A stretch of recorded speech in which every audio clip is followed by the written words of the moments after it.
Bonjour famille transformée, bienvenue chez Germaine Latte Ministries depuis la France. Le message que vous allez entendre va vous conduire à une autre dimension de transformation et d'épanouissement. Alléluia famille, soyez bénis, vous m'avez manqué, alléluia. Hier c'était très chaud, amen. Et j'ai pensé beaucoup à vous, j'ai prié beaucoup pour vous, amen. J'espère que tout va bien dans vos pays, tout va bien dans vos nations, dans vos familles, j'espère que tout va bien. Alors depuis la France, je vous fais de gros coucous, je vous fais de gros bisous depuis la France. Je salue de passage tous les continents, les États-Unis, l'Europe, l'Afrique, l'Asie, l'Australie. De passage, je salue toutes les personnes qui m'ont fait du bien, qui m'ont reçu dans leur assemblée, qui ont organisé des conférences pour moi, toutes les personnes qui m'ont fait du bien. De passage, je vous dis merci et que cette année 2021 soit une année de relations divines, une année d'entrepreneuriat, une année vraiment de paix, de longévité, une année de grâce, surtout particulièrement une année de santé. Que Dieu vous bénisse et Dieu vous bénisse. Notre programme continue toujours jusqu'au 31, vous le savez, notre programme continue toujours. Oui, un coucou aux îles Maurice, que Dieu bénisse les îles Maurice et toute la famille des îles Maurice. Que Dieu bénisse les Antilles, Dieu bénisse la Côte d'Ivoire, Dieu bénisse la France. Alléluia. Cette France qui me donne à manger, qui me donne à boire. Que Dieu bénisse la population française, le gouvernement, que le Seigneur bénisse tout un chacun ici en France, les familles françaises. Que Dieu bénisse la France et le monde entier. Merci Seigneur, que ton nom soit glorifié à jamais. Merci. Je vous aime famille, je vous aime. God bless you, Itu, Miguel, God bless you. Alléluia, merci Seigneur, thank you very much. Alléluia, merci, que ton nom soit élevé. Partagez, ne manquez pas de partager parce que ce message qui va encore sortir pourra faire du bien à quelqu'un au travers de vous. Votre partage pourra vraiment toucher le cœur, faire du bien à quelqu'un, transformer la vie de quelqu'un. Alors n'hésitez pas de le faire, n'hésitez pas en Jésus. On n'est pas égoïsme en Jésus, on partage, on soutient. Alléluia. Thank you, merci pour ces cœurs. Thank you, thanks. Alléluia, merci Seigneur. Éternel Dieu de gloire, je vais encore bénir ton nom pour ce moment. Je vais te dire merci pour tout. Je vais te rendre toute la gloire parce que tu es Dieu. Parce que tu es puissant. Écoutez, ce moment pareil, ce moment extraordinaire, ce programme que le Seigneur a mis en place pour vous, pour moi, pour, planifier votre année idéale, est un programme spirituel, est un programme animé, inspiré par Dieu, est un programme qui va vous faire du bien, qui va vous éclairer, qui va vous orienter, qui va vous stabiliser, qui va vous discipliner. Alléluia. Oui, ce programme va vous discipliner, ce programme va vous ordonner. C'est pour ça que je vous demande vraiment d'être attentif et attentive et d'inviter surtout des personnes à regarder, à prendre des notes. Ayez un stylo, une feuille à côté de vous pour prendre des notes pour que, après ce message, puissiez mettre en pratique les points clés, les parties que vous avez notées et que vous mettez ces parties-là en évidence dans votre vie. Vous les pratiquez quotidiennement pour que votre vie soit transformée. Alléluia. Merci Seigneur. Thank. Je suis gâtée avec des gros cœurs. Que des cœurs. Alléluia. Que des cœurs. Merci. Thanks. Partagez. Merci Seigneur. Que ton nom soit glorifié à jamais. Alors, je m'appelle Révérende Germaine Latte. Je suis coach, formatrice et conférencière. J'aide et accompagne, les personnes, les femmes, les couples, les enfants qui aspirent à avoir une relation personnelle avec Jésus-Christ de Nazareth et faire sa connaissance. Et parallèlement à cela, j'aide aussi et accompagne les entrepreneurs, les couples sur le plan conjugal et j'aide à éveiller les talents. Aujourd'hui, si je suis là, c'est pour vous transmettre encore un message, quelque chose de glorieux. C'est pour vous transmettre, continuer toujours le message que le Seigneur m'a donné pour vous. Et ce message s'intitule « Comment planifier son année idéale ». Alléluia. Et comme ça, dans le premier jour, j'avais dit que planifier son année idéale, oui, est départagé par 15 méthodes. Et les méthodes sont les suivantes. Le premier jour, j'avais dit le bilan. Alléluia. Merci Seigneur, vous êtes des anges. Et donc, aujourd'hui, nous allons encore toujours continuer, oui, dans la même lignée. Mais cette fois-ci, on aura un troisième thème. Alléluia. Le troisième thème dont on va parler aujourd'hui, oui, c'est se fixer des objectifs. Alléluia. Écoutez, la fixation d'un objectif, c'est orienter, oui, votre vision, votre but, votre cible vers une destinée stabilisée. Chaque année, vous pouvez évaluer en fin d'année entre 8 et 12 mois, entre 8 et 12 plutôt, objectifs et même plus selon votre détermination. Se fixer des objectifs est une qualité que n'importe quelle personne devrait avoir, surtout les chrétiens. Dans sa marche avec le Seigneur, un chrétien doit se fixer des objectifs. Pourquoi un chrétien doit se fixer des objectifs? Parce que nous devons seulement et simplement recopier notre modèle. Et notre modèle, c'est qui? Notre modèle, c'est Jésus-Christ de Nazareth. La Bible dit que Jésus-Christ de Nazareth avait un objectif. Il s'est fixé un objectif. Et de quel objectif il s'agit? Alléluia. L'objectif dont j'aimerais te parler aujourd'hui, que Jésus a fixé et qu'il a réussi, est tellement merveilleux, est tellement glorieux. Et je crois en âme et conscience que s'il n'avait pas fixé cet objectif, et qu'il n'avait pas vraiment bien mené son objectif jusqu'à atteindre le but de son objectif, le monde entier, l'humanité serait aujourd'hui dans un chaos indescriptible. Jésus-Christ de Nazareth, sachant que l'humanité serait dans un chaos indescriptible, il a fixé un objectif et il a réussi son objectif. De quel objectif il s'agit? Alléluia. Son objectif était de racheter le monde. Oui, à un grand prix, en passant par l'œuvre de la croix. Jésus-Christ de Nazareth s'est livré à la croix, a payé un prix, un grand prix que personne sur cette terre ne pouvait le faire si ce n'était que lui, que Jésus-Christ de Nazareth. Alléluia. Personne ne pouvait supporter le prix qu'il a payé, ce calvaire qu'il a enduré, qui était très douloureux. La Bible dit qu'il savait que ça allait être douloureux, mais il a planifié, il a fixé un objectif. Il a dit, puisque c'est lui seul qui est notre recours, qui est notre Seigneur, et que au-delà de lui, en dehors de lui, il n'y a personne. Alors il devait prendre les choses à main. Il devait prendre les choses à main. Il ne devait pas laisser sa créature dans la main du diable. Il ne devait pas laisser sa créature être, oui, détruite dans la main des ténèbres. Il a pris ses responsabilités. Il a fixé, oui, un objectif. Il a dit, j'irai racheter l'humanité, ma créature. J'irai racheter ma créature merveilleuse. Ces personnes qui ont été faites à mon image. J'irai racheter mon image.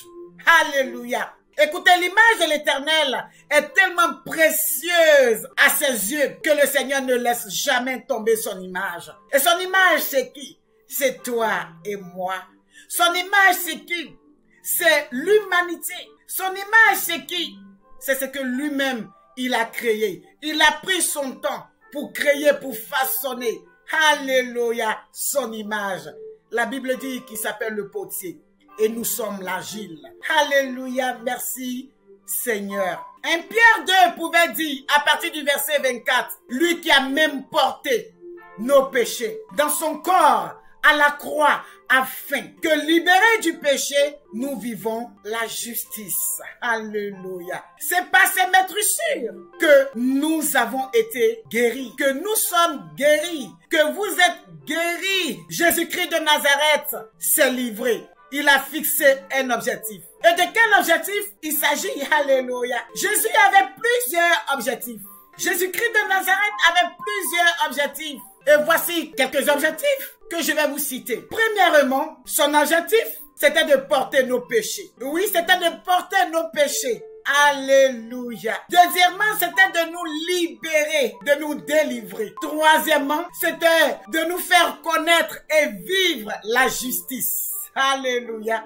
Puisqu'il le dit dans le livre de 1 Pierre 2 à partir du verset 24. Quatrièmement, se faire blesser et être malade afin que nous recevons la guérison. Jésus-Christ de Nazareth a tout planifié. C'était pas facile, mais il fallait que lui, le Créateur, relève ce défi. Il fallait que lui, le Créateur, Jésus, relève ce défi. Et il est venu défier. Il est venu relever le défi pour que toi et moi, nous ayons la paix, la guérison. Pour que son but, son objectif, atteigne son but.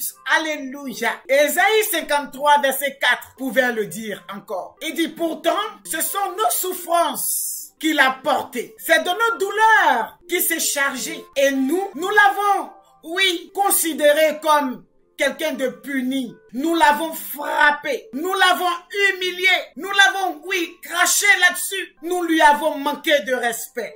Pourtant, il est venu pour un but. Jésus est venu pour, oui, fixer un objectif. Pour nous délivrer. Son projet était tellement grand et bon. Son projet était tellement bon et grand. C'était de porter nos souffrances, nos douleurs. Mais en retour, nous l'avons inconsidéré. Je vais dire à quelqu'un, à une personne qui me regarde, qui me lit, qui écrit. J'aimerais te dire quelque chose. Si le Créateur a pris la peine de se fixer un objectif, alors ce n'est pas toi l'image, toi la créature qui ne voudra pas recopier sur le Créateur. Nous sommes à l'image de Dieu, nous sommes faits à l'image de Dieu. Et si nous avons accepté Jésus comme notre Seigneur et Sauveur personnel, alors il demeure en nous, il est en nous, il vit en nous. Son caractère est en nous et nous devons refléter son caractère. Jésus-Christ de Nazareth s'est fixé des objectifs pour nous racheter. Pour nous racheter à un grand prix. Et aujourd'hui, nous vivons dans la liberté, dans la joie, dans la paix spirituelle pour ceux qui le connaissent. Parce que notre Rédempteur est descendu pour nous libérer. Alléluia. Et parce qu'il nous a libérés. Alors sur cette terre des hommes, physiquement parlant, nous avons des besoins, nous avons des attentes, nous avons des projets tous les jours dans nos cœurs. Nous pensons aux projets dans la tête et dans le cœur. Nous avons des projets que nous mettons en place tous les jours. Alléluia. Le cœur de l'homme est rempli de projets. Seuls les desseins de l'Éternel qui s'accomplissent. Alléluia. Mon frère, ma soeur, toi qui ne me connais pas ou qui me connais, peu importe, j'aimerais seulement ouvrir ton entendement, ouvrir tes yeux, tes oreilles pour comprendre que cette année est une année merveilleuse pour toi. Et dans cette année, le Seigneur nous demande deux choses. Tu te réconcilies à Dieu, tu mets en pratique une relation personnelle et sincère. Et après tu mets en place ton entreprise. Ce que tu veux faire. Le don et les talents qu'il a mis en toi, tu commences à manifester cela. Tu commences à mettre cela en évidence. Alléluia. Et lui, Dieu, parce que tu as commencé à avoir une relation et que tu as commencé à entreprendre ou réentreprendre. Alors parce que tu l'associes dans ce que tu fais, alors lui, Dieu, il sera obligé de répondre et de te donner une direction. Alléluia. Des fois, l'être humain ne pourra pas comprendre ton objectif. Mon objectif, il va te blâmer, il va te traiter de fou, d'insensé, de malade, d'immoral et même t'humilier. Ce ne sont pas des choses graves. Pourquoi? Parce que c'est des choses que le Seigneur lui-même, il a vécu dans ces choses. Quand il est venu pour nous délivrer, quand il a fixé son objectif pour nous délivrer, on l'a traité de tout. Je vais te dire quelque chose. Peut-être que ton objectif en 2021, c'est le mariage. C'est ton entreprise que tu veux mettre en place ou remettre en place. C'est ta vie que tu veux mettre, oui, en règle sur le plan spirituel. C'est la paix que tu veux faire avec autrui.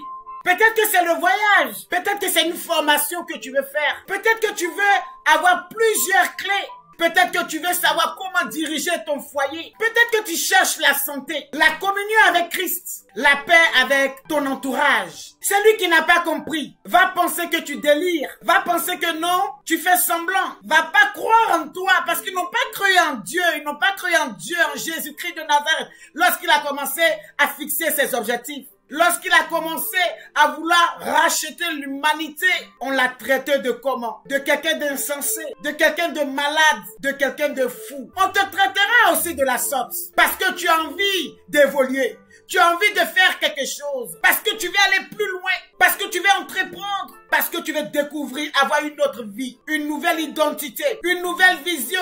On dira mais il n'a rien, il est pauvre, elle n'a rien, elle est pauvre. Elle est vieille, elle cherche quoi? Il est vieux, qu'est-ce qu'il veut?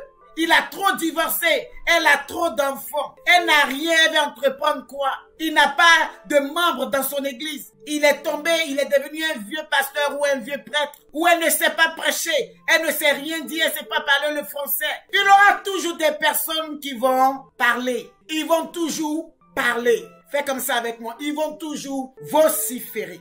Alléluia. Il y aura des gens qui vont vous critiquer, humilier, mépriser. Des gens qui vont dire en vous il n'y a rien. Qui vont mépriser ce que vous faites, votre jeunesse. Il en aura. Je vous le confirme qu'il en aura. S'il y a eu pour Jésus-Christ de Nazareth, qui est notre créateur, et que lui il a subi parce qu'il savait quel objectif il se fixait. Pourquoi pas toi? Alléluia. J'aimerais dire à quelqu'un, ça ne sera pas facile lorsque tu vas commencer à te fixer des objectifs. Il y aura toujours des attaques. Il y aura toujours des murmures, des doutes même qui vont venir au niveau de ta tête. Oui, des fantômes qui vont apparaître de nulle part pour venir te donner des doutes, pour dire non, tu ne pourras pas. Tu ne pourras pas réussir parce que tu n'as plus rien. Il y aura des doutes. Il y aura des épreuves. Mais j'aimerais te dire quelque chose. Frère, sœur, j'aimerais te dire quelque chose. Si seulement tu prends le chemin, si seulement tu prends l'exemple de Jésus-Christ de Nazareth qui, lui, malgré les mépris, malgré les murmures, malgré même que le diable aille le tenter, après ces 40 jours, il avait fixé son objectif. Il savait ce qu'il voulait. Il savait où il allait. Son but, c'était de racheter l'humanité. Alléluia. Plusieurs entrepreneurs ou entrepreneuses chrétiennes qui prient avant, oui, de laisser entrer les clients dans leur entreprise, dans leur shop, dans leur bureau. Des personnes qui ne savent pas les trouvent insensés, les trouvent bizarres. Parce qu'ils prient avant d'ouvrir leur shop. Ils prient avant d'ouvrir leur bureau. Ils prient avant de recevoir des clients. Et les gens ne comprennent pas pourquoi est-ce qu'ils le font. Chrétien, mon frère, ma soeur, toi qui ne sais pas et qui ne le fais pas. Ces personnes prient avant d'ouvrir leur shop, leur boutique, leur business. Pourquoi? Parce qu'ils ont un objectif. C'est que le matin, quand ils vont au bureau ou ils vont dans leur shop, ils sortent pour aller faire des courses, peut-être, je ne sais pas. Ils ont un objectif. Seigneur, fasse que en cette journée, il y ait des clients. Fasse qu'en cette journée, tous ceux qui vont rentrer soient touchés. Fasse qu'au travers notre shop, notre boutique, notre entreprise, au travers notre business, quelque chose se passe. Non seulement dans la vie de nos clients, mais que nos clients soient touchés, transformés et guéris. Seigneur, rapporte-nous des clients, des gens qui vont acheter. On a besoin des finances. Mais en même temps, Seigneur, le but encore, c'est que ces clients te croisent.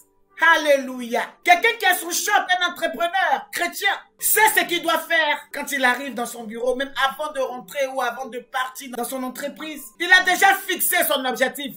L'objectif de la journée, c'est d'avoir des clients. C'est faire des recettes. C'est que son business marche. C'est son objectif. Alléluia. Merci Seigneur.